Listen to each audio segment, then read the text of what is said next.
मैं संसद के सामने खड़ा हुआ, ये राहुल बाबा, शरद पवार, ममता, डीएमके सारे काऊ काऊ काऊ काऊ काऊ काऊ करते रहे। मत Don't forget to करिए, like, मत subscribe करिए। and share the videos. मैंने पूछा भाई क्यों न करे, तो उन्होंने कहा कि खून की नदियां बह जाएगी कश्मीर। नरेंद्र मोदी सरकार है, खून की नदियां छोड़ो, किसी की कंकर चलाने की हिम्मत नहीं है। राहुल बाबा, आप तो क्या, आपकी चौथी पीढ़ी भी आएगी ना, धारा 370 वापिस नहीं आएगी। राहुल बाबा सबूत मांगते थे। राहुल बाबा, जरा सी समझ होती तो आप सबूत न मांगते, टीवी पर पाकिस्तान वालों का लटका हुआ मुंह देख लेते तो मालूम पड़ जाता वहां क्या हुआ है। मुझे बताओ, ये कश्मीर जो है हमारा है या नहीं? अरे जोर से बोलो, ऐसे क्या बोलते हो भाई, है या नहीं है? धारा 370 हटाई, ठीक किया या नहीं किया?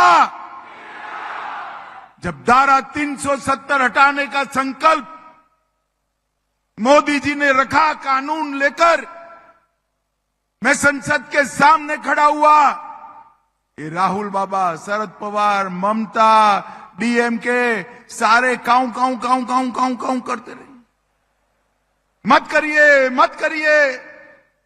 मैंने पूछा भाई क्यों न करे, तो उन्होंने कहा कि खून की नदियां बह जाएगी कश्मीर। राहुल बाबा, ये नरेंद्र मोदी सरकार है, खून की नदियां छोड़ो, किसी की कंकर चलाने की हिम्मत नहीं है, कंकर चलाने।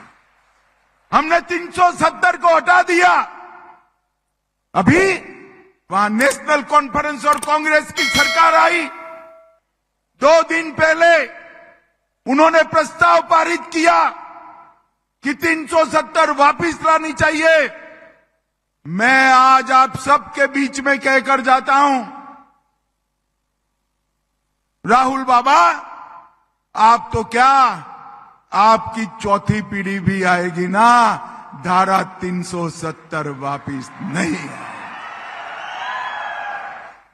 कश्मीर भारत का है, इस पर कोई उंगली उठाकर देख नहीं सकता। आपका शासन था, आए दिन पाकिस्तानी आतंकवादी बम धमाके कर कर भाग जाते थे और मनमोहन सरकार के माथे पर जू नहीं रेंगती थी। नरेंद्र मोदी सरकार आई और उरी और पुलवामा में हमला किया। वो भूल गए कि अब मनमोहन सिंह की सरकार नहीं है, अब नरेंद्र मोदी की सरकार है। 10 ही दिन में एयर स्ट्राइक और सर्जिकल स्ट्राइक कर कर पाकिस्तान के घर में घुसकर आतंकवादियों का सफाया करने का काम नरेंद्र मोदी जी ने। और उस वक्त ये सारे नेता सबूत मांगते थे। राहुल बाबा सबूत मांगते थे।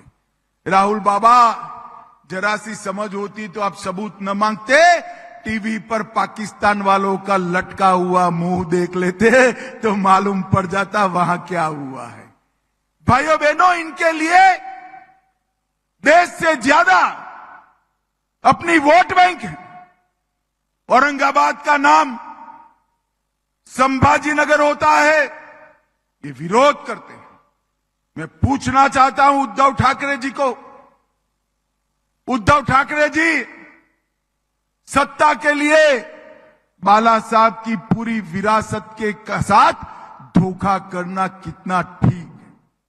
आप धारा 370 का विरोध करने वालों के साथ बैठे हैं। आप राम मंदिर का विरोध करने वालों के साथ बैठे हैं। आप संभाजी महाराज के नाम से नामकरण का विरोध करने वालों के साथ बैठे।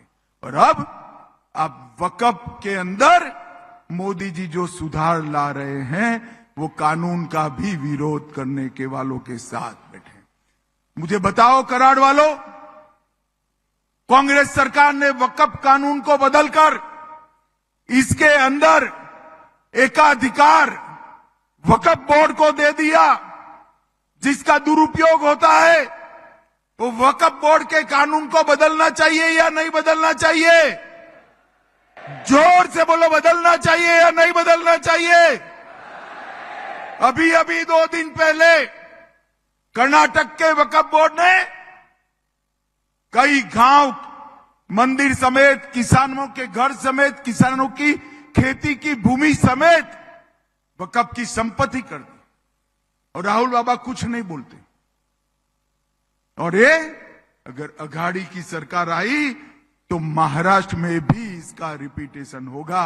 मगर कराड़ वालों, आप चिंता मत करो, ना अघाड़ी की सरकार आनी है, ना किसानों की भूमि वक्फ की भूमि होनी है।